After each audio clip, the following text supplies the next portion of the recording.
네, 4월입니다. 그런데 날짜 감각도 없이 지난주에 눈이 왔지요.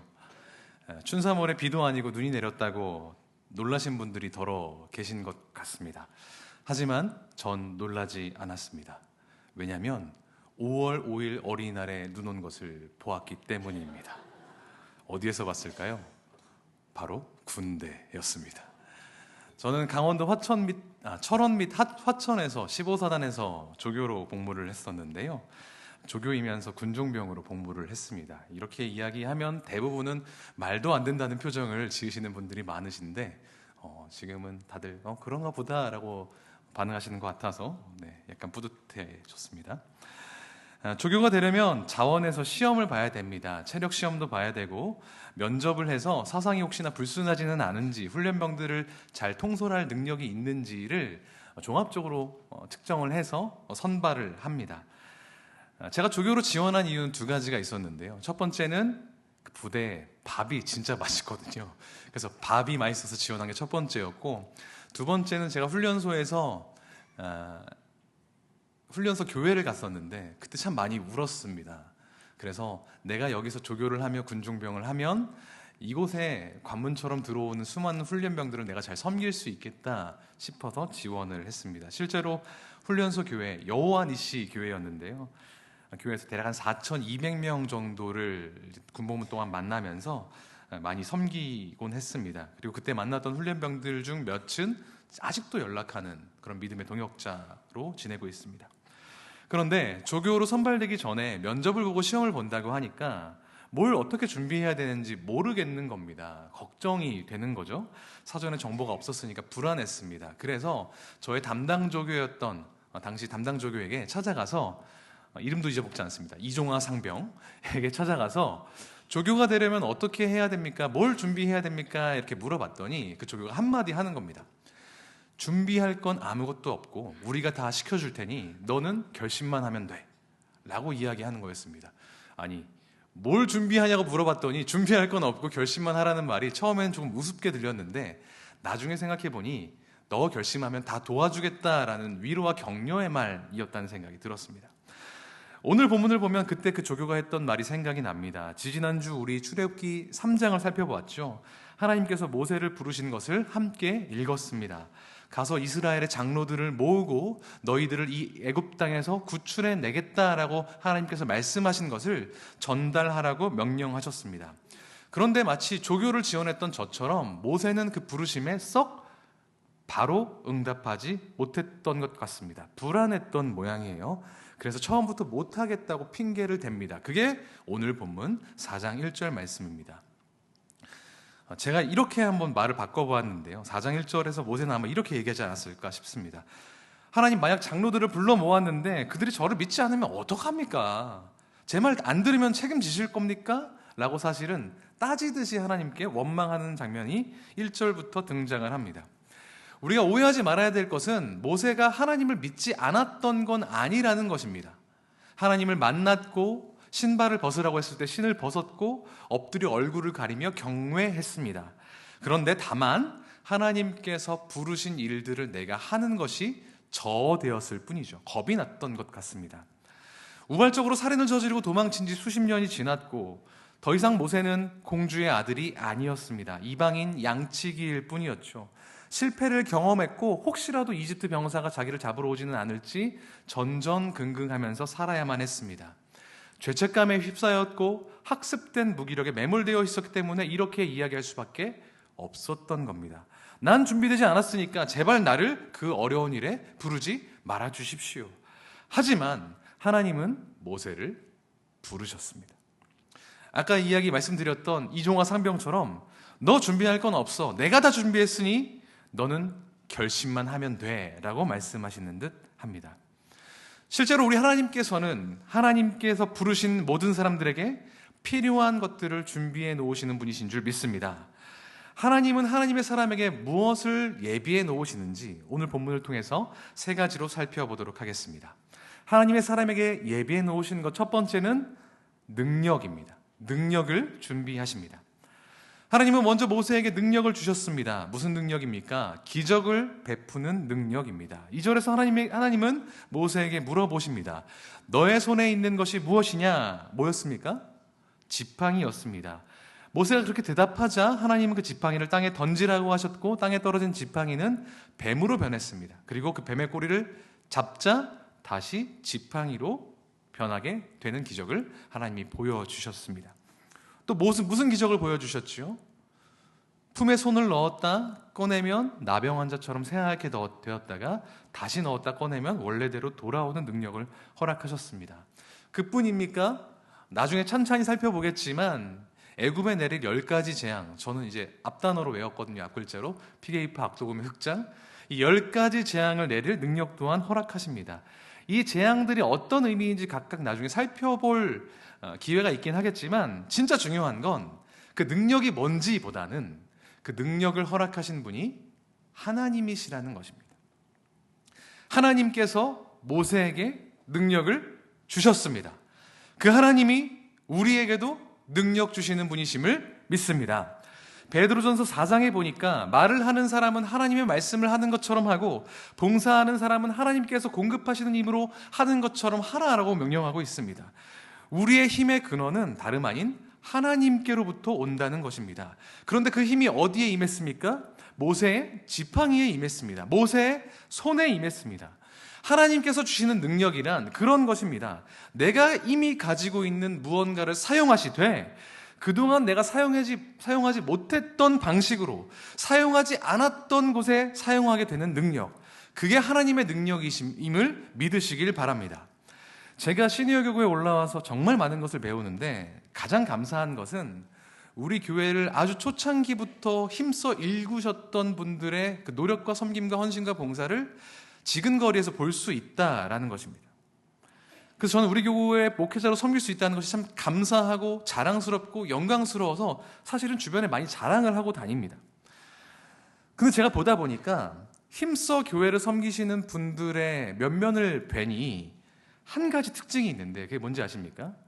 정말 대단하세요. 어떻게 그렇게 하십니까? 라고 여쭤보면 하나같이 이렇게 대답하십니다. 저는 못해요. 하나님께서 도와주셔서 했습니다. 이건 전 단순한 겸양의 표현이 아니라고 생각합니다. 실제로 믿음의 고백이기 때문에 하나님께서 그를 통해서 역사하시는 줄 믿습니다. 하나님께서 우리에게 능력 주시는 줄 믿으십니까? 믿으십니까? 초자연적인 능력뿐만 아니라 우리가 이미 가지고 있는 물질, 에너지, 능력, 감정, 여러 가지 수단들을 통해서 하나님께서 일하시는 분이심을 믿으시길 바랍니다. 그래서 그 힘으로 모든 것들을 감당하시는 모든 주의 백성 되시기를 주님의 이름으로 축복합니다. 첫 번째, 하나님이 우리 위해 뭘 예비해 놓으신다고 했죠? 능력입니다. 능력. 두 번째는 동역자입니다. 동역자를 준비하십니다. 하나님께서 기적을 베푸는 능력을 허락하셨음에도 불구하고 모세의 반응은 영 시원찮습니다. 계속 핑계를 대면서 회피하고 있습니다. 뭐라고 핑계를 댔습니까? 읽어보진 않았지만 11절에 보니까 나는 입이 뻣뻣하고 혀가 둔한 자라고 이야기합니다. 이건 제가 뭔지 잘 압니다. 제가 원래 발음이 굉장히 부정확했거든요. 그런데 아까 말씀드렸던 그 조교 생활을 하면서 이에 아시죠? 볼펜도 넣고 젓가락도 넣고 하나로 안 되니까 막 3개도 넣고 이러면서 발음을 교정을 해서 그나마 들어줄 만하게 되었습니다. 그래서 말을 지금도 설교할 때 버벅거리면 어떡하나 되게 신경 쓰면서 긴장하면서 해서 자꾸 말이 빨라지는 거거든요. 그런데 모세가 이렇게 말한 건 사실 전 다 핑계라고 생각합니다. 모세가 말을 잘 못했다라고 하는 것은 성경에 딱 3번 등장하는데 3번 다 본인이 말한 거예요. 하나님이 얘는 원래 말 못한다 라고 말씀하신 것이 아니라 모세가 하나님 앞에서 저는 입이 둔하여 뻣뻣합니다 라고 말한 것입니다. 막상 보면 말 잘합니다. 나중에 바로를 접견해서 단판을 지을 때 대부분은 아론과 모세가 같이 이야기하지만 후반부에 가면 모세 혼자도 말 아주 잘합니다. 성인 될 때까지 궁에서 살았는데 궁중에 있는 어법과 그런 여러 가지 이야기들을 얼마나 잘 했겠습니까? 그런데 실제로 모세가 잘을 했든 그렇지 못하든 하나님은 모세에게 동역자를 붙여주셨습니다. 기능적으로 붙여주신 건 저는 아니라고 생각합니다. 아론은 모세의 부족함을 채워주는, 물론 말을 잘하는 사람이었으니 채워주는 사람이면서 동시에 정서적으로 든든한 조력자가 되어주었던 것 같습니다. 아마 모세는 평생 고독했을 겁니다. 태어난 지 얼마 되지 않아 석 달 만에 전혀 남모르는 사람들 사이에서 태어났고, 자기와는 혈통이 다른 이집트의 왕궁에서 태어났고, 기껏 이스라엘 백성을 도와줬더니 너도 날 죽이려고 하느냐라고 비난받고 떠나가야 했고, 이방에 있는 땅에서 양을 쳤던 평생 이방인이었던 모세에게 갑자기 친형이 있었고 그가 너와 함께 할 것이다 라고 하나님께서 말씀해 주시는 것이 얼마나 든든했겠습니까? 얼마나 위로가 됐겠습니까? 하나님은 그런 동역자를 우리에게 붙여주시는 분이시라는 겁니다. 시니어 1, 2교구를 보면 이런 동역자들이 얼마나 귀한지 잘 알 수가 있습니다. 양무리만 봐도 그렇습니다. 대개 십수년, 적게는 십수년, 많게는 수십 년 동안 같은 약물을 섬기고 계시지 않으십니까? 서로의 사정을 너무 잘 알아요. 보통 숟가락 개수까지도 안다고 이야기하는 거 저 농담으로 알고 있었는데 실제로 그러시더라고요. 서로의 환경들, 손주들이 어떻게 지내고 있는지 다 알고 계시더라고요. 그걸 보면 부럽습니다. 나도 저런 동역자 만나고 싶다. 나도 저런 동역자가 되고 싶다. 이런 생각을 합니다. 우리 양무리의 목자, 우리 양무리의 양원, 또 우리 교회의 다른 동역자들 다 하나님께서 붙여주신 몸된 교회 지체이심을 믿으십니까? 믿으십니까? 그 하나님께서 붙여주신 동역자들과 끝까지 함께 하실 수 있는 모든 주의 백성 되시기를 주님의 이름으로 축복합니다. 자, 첫 번째로 예비하시는 것은 뭐였습니까? 능력이었습니다. 두 번째는 동역자였죠. 세 번째는 사명입니다. 하나님은 하나님의 사람에게 사명을 허락하십니다. 보통 이 사명은 소명과 혼동하여 사용되는 경우가 잦습니다. 구분을 할 필요가 있는데요. 소명은 흔히 영어로 calling, 부르심을 이야기하는 것이고요. 사명은 미션, 해야 할 일을 가리키는 경우가 있습니다. 그러니까 심부름할 때 진영아 이건 소명이고요. 가서 마트 가서 사과 3개만 사와. 요건 사명입니다. 하나님은 우리를 모두 다 부르셨고 그에 합당한 사명을 주시는 것이죠. 하나님께서는 당신께서 부르신 사람에게 능력도 주시고 또 그 일을 같이 할 동역자도 허락하시는데 그것은 우리가 단순히 좋게 하려고 주시는 것이 아닙니다. 결국 당신의 일에 동참하도록 우리를 부르신 것입니다. 에베소서에서 말하듯이 우리는 그리스도 예수 안에서 선한 일을 위하여 지으심 받은 자이기 때문에 그렇습니다. 하나님 안에서 하게 되는 그 선한 일, 그 사명을 우리에게 주신다는 겁니다. 그런데 이 사명은 하늘에서 갑자기 뚝 떨어지는 게 아닙니다. 모세의 사례를 한번 보십시오. 모세가 어느 나라 사람입니까? 아마도 이집트 사람. 어느 민족입니까? 아마도 이스라엘 민족입니다. 이건 확실한 민족이죠. 그 말은 무엇입니까? 하나님의 사명은 멀리 있지 않다는 겁니다. 하나님이 갑자기 모세에게 나타나셔서 불타는 떨기나무 속에서 저기 동방에 가면 고조선이라고 하는 나라가 있는데 거기에 있는 백성들을 네가 좀 챙겨봐라 라고 말씀하시지 않았다는 겁니다. 이미 익히 잘 알고 있는 이스라엘 백성, 이미 몸을 담았었던 이집트에 가서 사명을 펼치라고 말씀을 하시죠. 모세에게 이스라엘 백성은 기껏 도와줬더니 너도 날 죽일 거냐라고 항변했던 배은망덕한 사람들이었습니다. 모세에게 이집트는 자기가 저지른 살인죄 때문에 감히 돌아갈 엄두조차 내지 못했던 두려운 땅이었습니다. 그런데 하나님이 능력 주시고 동역자를 붙여주시자 이스라엘은 구원해야 될 대상이 되었고 두렵기만 했던 애굽은 맞서 싸워 하나님의 뜻을 선포해야 될 사역지가 되었습니다. 사명이란 그런 것입니다. 익숙한 것을 낯설게 보게 하는 것이 사명입니다. 막연했던 마음들을 행동으로 옮기게 만드는 것이 사명입니다.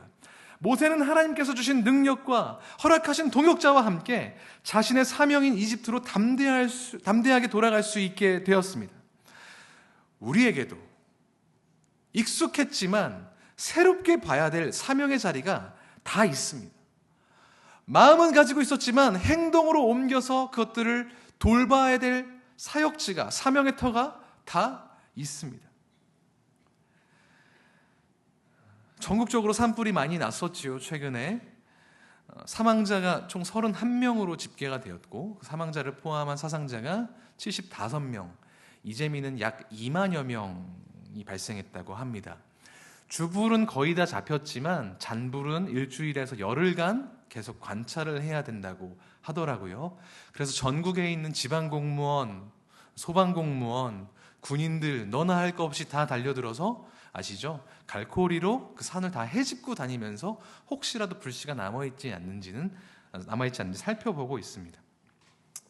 얼마나 안타깝습니까? 또 얼마나 걱정됩니까? 하나님의 은혜로 다행히 잘 잡혔지만 이 이재민들이 원래 삶으로 잘 돌아갈 수 있도록, 또 사랑하는 가족들을 잃은 유가족들이 잘 회복될 수 있도록 우리가 마음을 가지고 계속해서 기도해야 될 줄로 믿습니다. 그런데 지난 저희 교구 목자 모임을 하는데 한 권사님이 이런 말씀을 하시는 겁니다. 우리가 가만히 있을 수 없지 않겠냐, 뭐라도 해야 되지 않겠냐, 성금 모아봐야 되지 않겠냐. 그러면서 성금을 막 모으기 시작하셔서 지금도 막 모으고 계시더라고요. 그래서 우리 교회에서도 재직회 때 성금을 준비하고 있는데, 그것들에 우리가 보탬이 되면 참 좋겠다, 너무 감사하고 아름다운 일이다, 이런 생각을 하게 되었습니다.